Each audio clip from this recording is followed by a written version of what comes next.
We all know them, the ones who never caused a problem, the child who got straight A's, who practiced piano without being told, who soothed their siblings, who never raised their voice, the good one, the mature one, the one who seemed to have it all together even when the world around them was falling apart.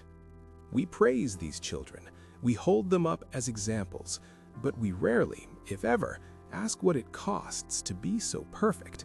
We don't see that beneath the polished surface, behind the easy smile and the flawless record, there often lives a silent, suffocating rage. This is the hidden anger of the perfect child, and it doesn't just disappear when they grow up. It begins as a survival strategy.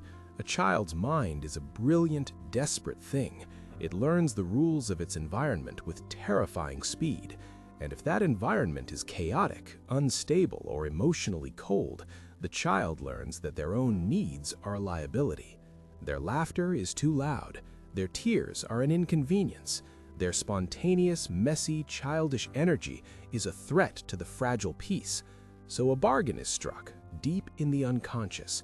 If I am quiet, if I am helpful, if I cause no trouble, then I will be safe. Then I will be loved. They become the emotional thermostat for the entire household, learning to read the micro-expressions of a parent, sensing the shift in the air before the storm hits. They don't just behave, they perform. They perform stability, they perform competence, they perform perfection. And in doing so, they abandon themselves. Because to be perfect, you must edit your own humanity. You must suppress the parts of you that are unacceptable, and the first thing to be exiled is anger. In a family system that demands perfection, anger isn't just an emotion, it's a betrayal.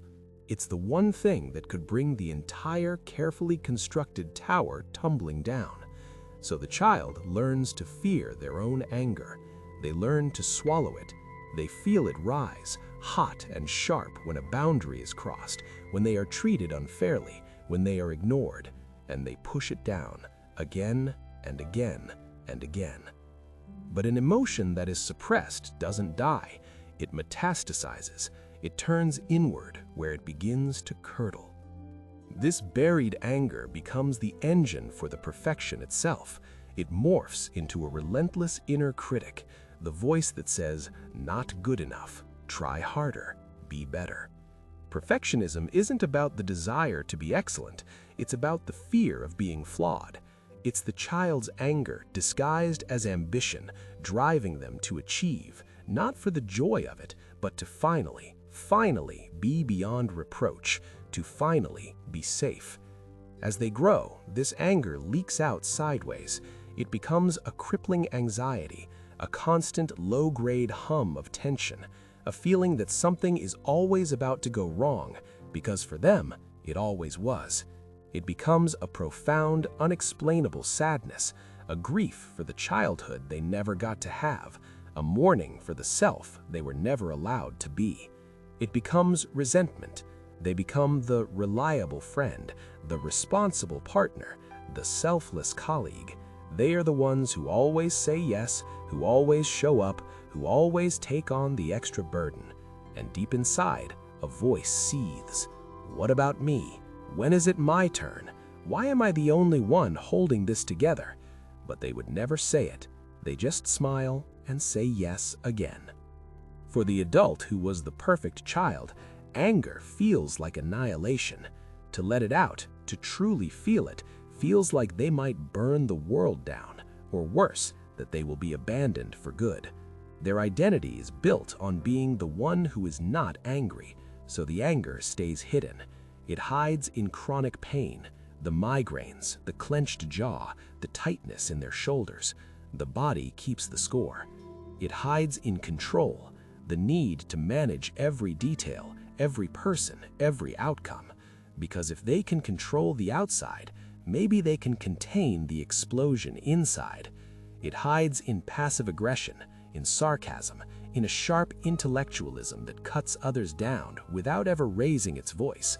It's anger in a tuxedo, polite, refined, and lethal. The tragedy is, the perfect child isn't angry because there is something wrong with them. They are angry because something wrong was done to them. Their anger is not a flaw, it is a sign of life. It is the part of them that refused to be completely erased. It is the voice of the self that was abandoned, screaming, "That was not fair. I deserved to be protected. I deserved to be a child." The anger is in fact a form of profound self-love. It is the last flickering ember of their authentic self, preserved in ice. Healing for the perfect child is not about getting rid of the anger. It is about, for the first time, learning to listen to it. It's a terrifying process, this thawing. It means dismantling the identity that has protected you for your entire life. It means accepting that the perfection was a mask, and beneath the mask is a person who is messy and flawed and human and justifiably, incandescently angry. Healing is the slow, trembling work of giving that anger permission to exist, not to destroy, but to inform. Anger is a messenger. It tells you when a boundary has been crossed. It tells you what you value. It tells you when you need to say no. For the perfect child, no is the hardest word in the language, but it is the first word of their freedom. The journey back is not about learning to rage. It's about honoring the truth. It's about looking at the child you were, the one who tried so hard to save everyone, and finally saying, "You can rest now. It was never your job." It is the slow, courageous act of reclaiming all the pieces of yourself you were forced to leave behind, and realizing that your imperfection is not a failure. It is the very thing that makes you whole.